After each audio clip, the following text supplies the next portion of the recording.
नमस्कार मित्रांनो, हा व्हिडिओ काही रिक्षा चालकांसाठी. काही रिक्षा चालक अजून पण आहे ना, ओला उबेर रॅपिडोच्या ट्रिप जे आहेत ते मीटरप्रमाणे घेऊन जात नाही.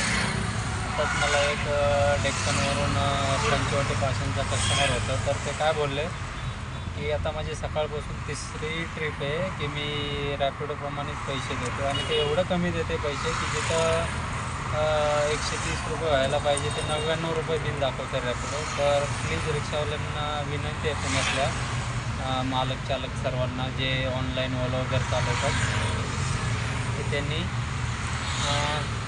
मीटरप्रमाणे कुठलीही ट्रिप असू द्या, ओला उबेर रॅपिडो मीटरप्रमाणे न्या, कस्टमर देतात.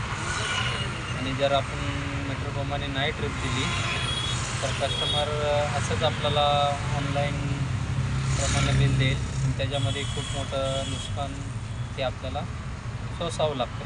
आत्तापर्यंत आपण म्हणजे कमीच पैसे घेतलेले आहेत, पण 1 एप्रिलपासून ते चालू झाले. डॉक्टर केशव नानासाहेब सागरांनी जसं सांगितलं आहे, जशी प्रिंट मीडियामध्ये आलेले तसेच तुम्ही जाहिरात लावा गाडीमध्ये आणि त्या प्रकारे ट्रिप करत जावा. धन्यवाद.